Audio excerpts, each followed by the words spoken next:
Sore juga, saya kenalkan nama saya Pak Ribut Katenan.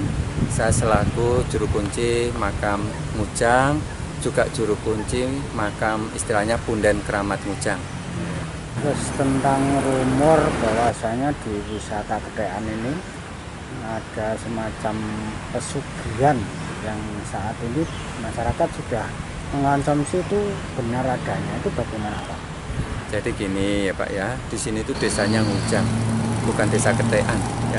Ketekan itu cuma nama wisata. Kenapa dikatakan wisata Ketekan? Karena yang jelas di sini banyak kera. Keranya bukan cuma satu, maka dibilang Ketekan. Kalau ketek berarti satu, kalau Ketekan banyak. Maka wisata Ketekan berarti wisata yang tempatnya banyak kera. Kenapa di sini terkenal tempat pesugihan? Ini sebenarnya karena yang datang ke sini itu rata-rata ingin kaya, ingin hidup enak. Tapi kaya di sini ini kaya lantaran usaha, lantaran bekerja maupun yang lainnya dengan cara ngalap barokah di sini. Artinya mereka yang ke sini ya memang namanya ngalap barokah, ya harus mencari keberkahan. Tidak semua orang ke sini bisa kaya. Kalau mereka tanpa usaha disertai dengan doa dan keyakinan yang kuat. Apa yang membuat keyakinannya? Mereka apa yang doakan? Mereka harus dijalani dengan kesabaran, keikhlasan, kesungguhan. Karena tanpa kesabaran, keikhlasan, dan kesungguhan, walaupun sudah datang ke sini belum tentu kalau bisa kaya. Di sini dikatakan bukan tempat pesugihan, karena di sini bukan orang mencari kaya mendadak, bukan tempat orang cari tuyul, bukan uang lipat ganda. Banyak cerita-cerita yang di luar yang kadang tidak sesuai dengan kenyataannya. Karena di sini ada yang sekedar tawasul kirim doa, ada yang sekedar nyekar mohon doa, ada yang mencari sarana syariat.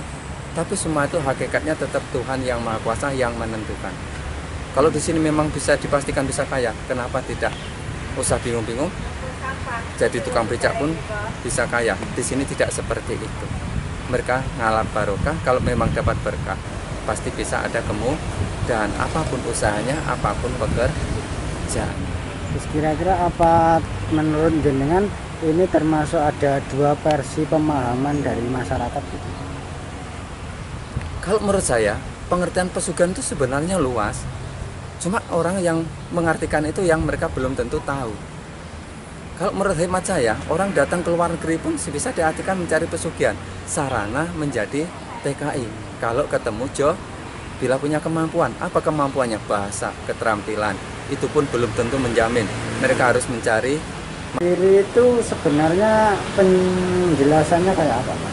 Punden, apa yang ada di sini? Punden itu adalah tempat yang dipundi-pundi, bukan dipuja loh ya. Maksudnya pengertian dipundi itu dijaga, dikeramatkan, dan memang dilestarikan. Karena di dalam punden itu sebenarnya adalah suatu tempat yang memang dikeramatkan. Sedangkan punden itu bisa bermacam-macam, bisa petilasan, bisa berupa pohon besar, bisa sumber mata air, juga bisa yang lainnya seperti makam. Tapi punden di sini bukan makam karena di sini tidak ada jasadnya. Memang di sini ada petilasannya. Itu nanti ada ceritanya sendiri kaitannya dengan desa Mujang. Punden sini sudah ada sebelum istilahnya zaman kemerdekaan 45 sudah memang katanya sudah ada. Maka di sini ada pembangunan dari Van Oe Hantik, ini perusahaan roti di Kediri. Dibangun aja tahun 1951.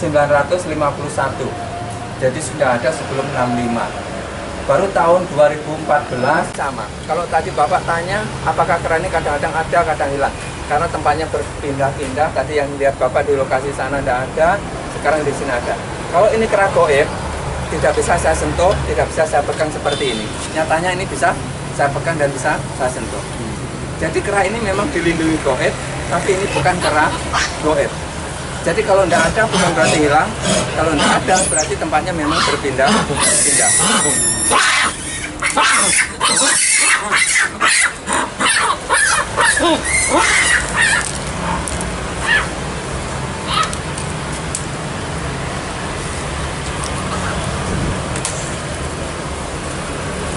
Jadi sekarang apa yang Bapak tanyakan ini sudah ada jawaban yang nyata.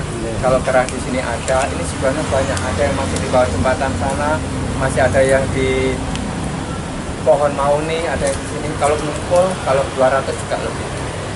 Jadi sekali lagi saya perjelas, kalau kerah di sini tidak ada bukan berarti hilang atau kerah goib, tapi memang tempatnya berpindah-pindah. Karena saat ini yang bisa lihat ini semuanya adalah kerah biasa.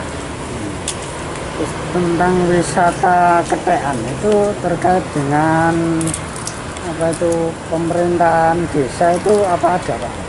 Sebenarnya gini Pak ya, saya sebagai juru kunci, sebagai warga, sebenarnya saya sudah sering berkeluh kesah di pemerintah desa. Di sini ada tulisannya wisata ketean. Walaupun dulu saya punya usul kalau bisa jangan wisata ketean, tulislah wisata kampung kerah. Kenapa saya memilih wisata kampung kerah? Karena kalau yang membaca itu orang luar Jawa pasti ngerti. Wisata tempat, kampung adalah ya, kerah adalah tempat. Jadi di sini tempat tujuan melihat kerah yang sudah memang berbaur dengan masyarakat. Tapi kalau itu wisata ketean, tahunya cuma orang Jawa.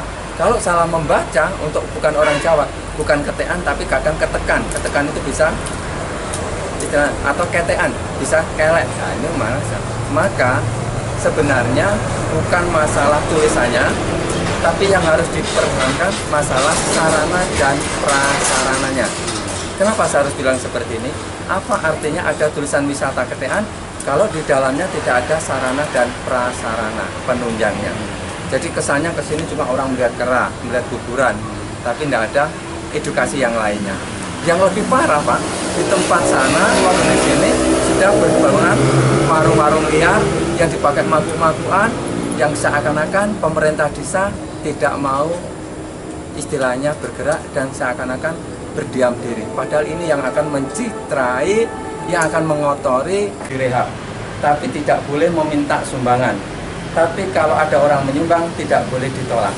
Karena pesan Eyang sini, tempat ini yang penting bukan dimewahkan, tapi dijaga kebersihannya, baik kebersihan secara lahir maupun kebersihan secara batin.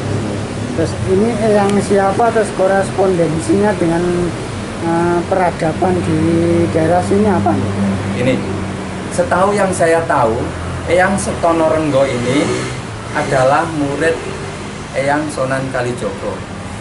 Ini kalau saya jabarkan lebih luas, ini ada kaitannya dengan asal muasal desa Ngujang. Kenapa di sini namanya Ngujang? Ngujang itu terdiri dari dua suku kata, Ngu dan Jang. Ngu itu suaranya kerak, Jang itu waktu memberi wejangan. Konon dulu pada waktu Sunan Kalijogo memberi wejangan murid-muridnya, terhitung juga Eyang Setono Renggo ini, ada suara kerang ngakmuk-ngakmuk. Maka untuk mengingat desa ini nanti kalau sudah ramai, disebut desa Ngujang. Kalau gitu berarti kerah ini sudah ada sebelum desa ini ada. Terus ada versi lain yang mengatakan dikala Sunan Kalijogo memberi wejangan murid-muridnya, ada santriwan-santriwati naik ke pohon, maka berujarlah Sunan tadi kepada santrinya, yang lainnya mencari agama kok malah naik ke pohon kayak kerah. Mungkin namanya seorang sunan atau wali bersabda bisa menjadi kenyataan. Berarti asal muasal kerah ini, kalau yang dua versi ini berarti bisa dikatakan itu dari sabdanya Sunan Kalijogo. Ada tiga lagi versi, karena kerah di sini hasil jelmaan orang mencari pesugihan. Ini yang sering saya gapai. Kalau orang mati menjadi kerah, kalau kerah sini mati menjadi apa? Soal masyarakat percaya mana, kembali ke percayaannya masing-masing. Karena di sini tugas saya cuma menerangkan, menjelaskan, tidak membenarkan kebenaran yang saya yakini.